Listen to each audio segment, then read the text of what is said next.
কুমিল্লা সদর দক্ষিণ উপজেলার কোটবাড়ি এলাকায় বৈষম্য বিরোধী ছাত্র আন্দোলনে মাসুম মিয়া নামের এক তরুণকে হত্যার অভিযোগে একটি হত্যা মামলা দায়ের করা হয়েছে। এতে আসামি করা হয়েছে কুমিল্লা ৬ সদর আসনের সাবেক সংসদ সদস্য আবুল কালাম মোহাম্মদ বাহারউদ্দিন বাহার, তার মেয়ে মেয়র তাহসিন বাহার সূচনা সহ ৬২ জনকে। এছাড়া আরো কমপক্ষে ৪০০ জনকে অজ্ঞাত আসামি করা হয়েছে। ১৮ আগস্ট রবিবার রাতে সদর দক্ষিণ মডেল থানায় মামলাটি দায়ের করেন নগরীর দিশাবন্দ এলাকার মৃত তাজুল ইসলামের ছেলে আব্দুল হান্নান। আর এ মামলার বিষয়টি নিশ্চিত করেছেন সদর দক্ষিণ মডেল থানার ভারপ্রাপ্ত কর্মকর্তা মোহাম্মদ আলমগীর ভূঁইয়া। মামলা সূত্রে জানা যায় ৪ আগস্ট কুমিল্লা নগরীর ২২ নম্বর ওয়ার্ডের উত্তর রামপুরের শাহিন মিয়ার ছেলে মাসুম মিয়া কুমিল্লার সদর দক্ষিণ থানার কোটবাড়ি বিশ্ব রোডের নন্দনপুরে শিক্ষার্থী ও আওয়ামী লীগ ছাত্রলীগের সঙ্গে সংঘর্ষে নিহত হন। প্রথমে তার পরিচয় না পাওয়ায় বেয়ারিশ হিসাবে তার লাশ দাফন করা হয়। এরপর সামাজিক যোগাযোগ মাধ্যমে দেখে স্বজনরা তার মরদেহ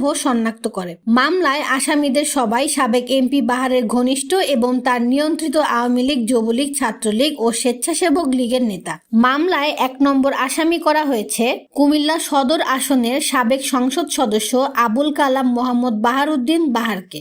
দ্বিতীয় আসামি তার মেয়ে কুমিল্লা সিটি কর্পোরেশনের পলাতক মেয়র তাহসিন বাহার সূচনা। এছাড়াও উল্লেখযোগ্য আসামিরা হলেন কুমিল্লা সদর উপজেলা পরিষদের চেয়ারম্যান আমিনুল ইসলাম টুটুল, কুমিল্লা সদর দক্ষিণ উপজেলা পরিষদের চেয়ারম্যান আব্দুল হাই বাবলু, লক্ষ্মীনগরের জালাল, সুজানগর চৌমুহনীর জালাল ও হানিফ সহ অজ্ঞাত আরও ৪০০ জন।